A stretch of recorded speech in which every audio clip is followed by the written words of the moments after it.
اللہ رب العزت نے حضرت ابراہیم علیہ الصلاۃ والتسلیم سے قدم قدم پر آزمائشیں لیں، قدم قدم پر ان سے امتحان لیے، لیکن وہ ہر امتحان میں کامیاب ہوئے۔ حضرت ابراہیم علیہ الصلاۃ والتسلیم کو آگ میں ڈالا گیا، انہوں نے صبر و رضا کا دامن نہیں چھوڑا۔ اللہ کی رضا کے لیے اپنے بیوی اور بچے کو بے آب و گیا میدان میں چھوڑا، صبر و رضا کا دامن نہیں چھوڑا۔ حضرت ابراہیم علیہ الصلاۃ والتسلیم ہر امتحان میں کامیاب ہوئے، لیکن ایک اور سب سے عظیم امتحان حضرت ابراہیم علیہ السلام کے سامنے آ جاتا ہے۔ حضرت ابراہیم علیہ السلام ایک رات سو رہے تھے، خواب میں کیا دیکھا کہ اللہ فرماتا میرے ابراہیم سب سے پیاری چیز میری راہ میں خرچ کرو۔ حضرت ابراہیم علیہ السلام جب صبح بیدار ہوئے، آپ نے 100 اونٹوں کو اللہ کے نام پر ذبح کیا۔ ذبح کرنے کے بعد پھر دوسری رات سوتے ہیں، پھر وہی خواب نظر آتا ہے کہ ابراہیم سب سے پیاری چیز میری راہ میں خرچ کرو، اس لیے کہ نبی کا خواب شیطانی نہیں ہوتا ہے بلکہ رحمانی ہوتا ہے۔ حضرت ابراہیم علیہ السلام پھر صبح بیدار ہوئے، آپ نے 200 اونٹوں کو رب کے نام پر قربان کیا۔ تیسری رات سوتے ہیں، پھر وہی خواب نظر آتا ہے کہ اے ابراہیم سب سے پیاری چیز میری راہ میں خرچ کرو۔ ابراہیم علیہ السلام سمجھ جاتے ہیں رب میرے بیٹے کی قربانی مانگ رہا ہے۔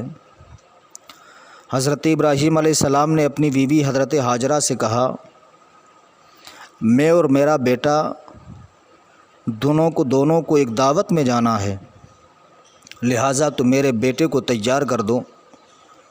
حضرت اسماعیل ذبیح اللہ کی والد ماجدہ اپنے بیٹے کو تیار کرتی ہیں، نہلاتی ہیں، کپڑے دوسرے پہناتی ہیں۔ حضرت ابراہیم علیہ الصلاۃ والتسلیم نے چھری کو لیا، رسی کو لیا۔ جب بیٹا تیار ہو گیا، اللہ رب العزت کی خوشنودی حاصل کرنے کے لیے، رضائے الہی کے لیے اپنے بیٹے اسماعیل ذبیح اللہ کو حضرت ابراہیم علیہ الصلاۃ والتسلیم نے سواری پر بٹھایا۔ بٹھانے کے بعد اپنے بیٹے کو قربان کرنے کے لیے چل دیتے ہیں۔ جب بیٹے کو قربان کرنے کے لیے گھر سے نکلے تو شیطان کے کھلبلی مچ گئی کہ اب کیا ہوگا۔ ایک مقدس باپ اللہ کی رضا حاصل کرنے کے لیے، رضائے الہی کے لیے، قربان کرنے کے لیے اپنے بیٹے کو لے کر کے جا رہا ہے۔ شیطان دوڑتا ہوا حضرت ہاجرہ کے پاس آیا۔ آنے کے بعد کہتا، ہاجرہ کیا تمہیں پتہ ہے ابراہیم اپنے بیٹے اسماعیل کو کہاں لے کے گئے ہیں؟ حضرت ہاجرہ نے کہا کہ وہ اپنے بیٹے کو ایک دعوت میں لے کے گئے ہیں۔ شیطان نے کہا نہیں، وہ ذبح کرنے کے لیے لے کے گئے ہیں۔ حضرت ہاجرہ رضی اللہ تعالیٰ عنہا نے فرمایا، کیا ایسا بھی ہو سکتا ہے ایک باپ اپنے بیٹے کو ذبح کرنے کے لیے لے کر کے جائے؟ شیطان نے کہا ہاں، انہیں ایسا کرنے کے لیے رب نے حکم دیا ہے۔ اللہ کی رضا کے لیے وہ اپنے بیٹے کو قربان کرنے کے لیے لے کر کے جا رہے ہیں۔ حضرت ہاجرہ نے کہا اگر رب کے نام پر، اگر رب کی رضا کے لیے ابراہیم علیہ السلام اپنے بیٹے اسماعیل کو قربان گاہ لے کر کے جا رہے ہیں تو اس قربانی سے منع کرنے والا مجھے ضرور تو شیطان ہے۔ حضرت ہاجرہ نے لا حول ولا قوت الا باللہ العلی العظیم پڑھا، شیطان بھاگ جاتا ہے۔ حضرت ہاجرہ کہتی ہے مردود سن لے، اللہ اگر میرے بیٹے اسماعیل کی قربانی قبول کر لے تو یہ ایک اسماعیل کیا، اگر رب مجھے ان جیسے ہزاروں اسماعیل دے دے، میں خود رب کے نام پر قربان کرتی ہوئی چلی جاؤں گی۔ اللہ اکبر۔ شیطان وہاں سے بھاگا، بھاگ کر کے حضرت اسماعیل کے پاس پہنچا۔ پہنچنے کے بعد کہتا اسماعیل کیا تمہیں معلوم ہے کہ تمہارے والد تمہیں کہاں لے کے جا رہے ہیں؟ حضرت اسماعیل علیہ السلام نے فرمایا کہ میرے ابو جان مجھے ایک دعوت میں لے کے جا رہے ہیں۔ شیطان نے کہا نہیں، وہ تمہیں ذبح کرنے کے لیے لے کر کے جا رہے ہیں۔ شیطان نے کہا نہیں، وہ تمہیں ذبح کرنے کے لیے لے کر کے جا رہے ہیں۔ حضرت اسماعیل علیہ السلام نے فرمایا کہیں ایسا بھی تم نے دیکھا ہے کہ ایک باپ اپنے بیٹے کو ذبح کرنے کے لیے لے کر کے جائے؟ شیطان نے کہا نہیں، انہیں ایسا کرنے کے لیے رب نے حکم دیا ہے۔ اسماعیل علیہ السلام نے فرمایا کہ رب اگر میری قربانی قبول کر لے تو میں کتنا مقدر والا ہوں، میں تو یہی کہوں گا جان دیدی ہوئی تو اسی کی تھی، حق تو یہ ہے کہ حق ادا نہ ہوا۔ شیطان وہاں سے بھاگا۔ بھاگنے کے بعد حضرت اسماعیل ذبیح اللہ کے ابراہیم علیہ السلام کی بارگاہ میں پہنچا۔ پہنچنے کے بعد کہتا ابراہیم محض خواب دیکھ کر کے اپنے بیٹے کو قربان کرنے کے لیے تیار ہو؟ ابراہیم علیہ السلام نے پڑھا لا حول ولا قوت الا باللہ العلی العظیم۔ آپ نے کنکریوں کو اٹھایا، شیطان کو ماری، شیطان بھاگ جاتا ہے۔ اسماعیل علیہ حضرت ابراہیم علیہ السلام پر شیطان کا وار نہیں چلتا ہے، وہاں سے بھی مایوس ہو کر کے لوٹتا ہے۔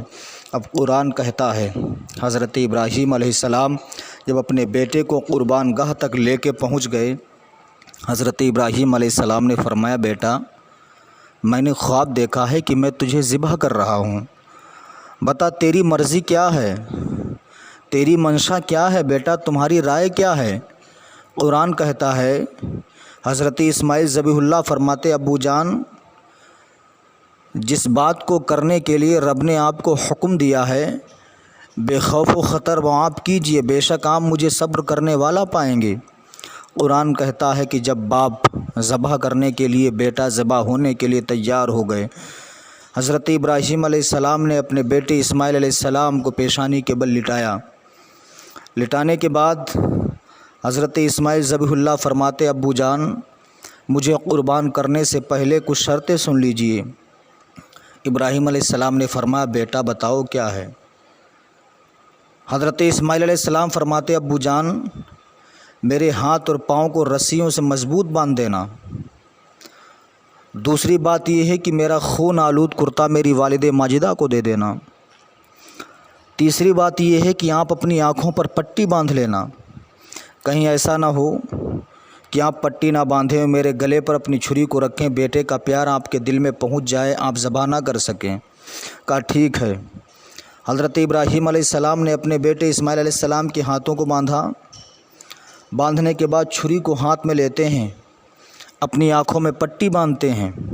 باندھنے کے بعد چھری لے کر کے حضرت ابراہیم علیہ السلام اپنے بیٹے اسماعیل ذبیح اللہ کے گلے پر چھری چلاتے ہیں، کئی بار چھری چلاتے ہیں، لیکن چھری حضرت اسماعیل ذبیح اللہ کا گلا نہیں کاٹ رہی ہے۔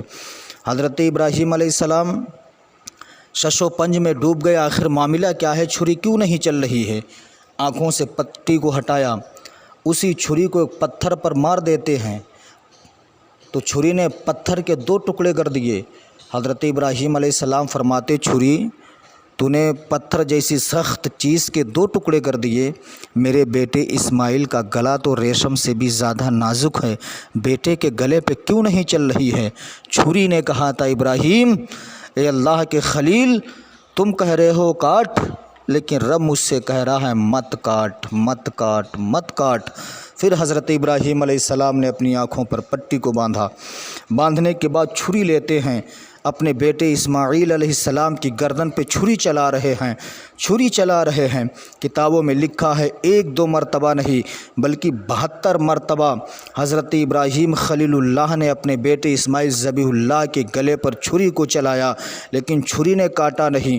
رب نے فرمایا جبریل دیکھ رہے ہو یہ میرا خلیل جب تک قربانی نہیں دے دے گا یہ گھر واپس نہیں جائے گا، اے جبریل امین جاؤ تم جنت چلے جاؤ، جنت سے جنتی دمبا لے کر کے آؤ۔ حضرت جبریل امین نے حکم خدا بندی سنا، جنت جاتے ہیں، جنتی دمبا لیتے ہیں، لے کر کے آتے ہیں۔ حضرت اسماعیل ذبیح اللہ کو حضرت جبریل امین نے ہٹا دیا اور ان کے جگہ پر ایک دمبا رکھ دیا۔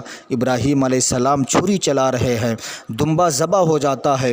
حضرت ابراہیم علیہ السلام آنکھوں سے پٹی ہٹاتے ہیں تو کیا دیکھتے ہیں؟ دمبا ذبح پڑا ہے، سامنے بیٹا اسماعیل مسکرا رہا ہے، بیٹا مسکرا رہا ہے۔ رب کی بارگاہ میں عرض کرتے ہیں پروردگار اے مالک و مولا یہ کیا معاملہ ہے؟ میں نے اپنے بیٹے اسماعیل کی گردن پہ چھری کو چلایا لیکن میرا بیٹا نہیں ذبح ہوا بلکہ دمبا ذبح پڑا ہے۔ تو رب نے کی بارگاہ میں جب عرض کرتے ہیں، رب نے فرمایا اے میرے خلیل ابراہیم جاؤ، میں نے تمہاری قربانی کو قبول کر لیا ہے، مجھے یہ تمہاری ادا اتنی پسند آ گئی ہے، اتنی پسند آ گئی ہے کہ میں نے قیامت تک امت محمدیہ پر واجب کر دیا ہے کہ ہر مالک نصاب ہر سال تمہاری سنت پر عمل کرتا ہوا نظر آئے گا، ہر مالک نصاب تمہاری سنت کو ہر سال زندہ کرے گا۔ سبحان اللہ۔ آج بھی ہو جو براہیم سا ایما پیدا، آگ کر سکتی ہے انداز گلستاں پیدا۔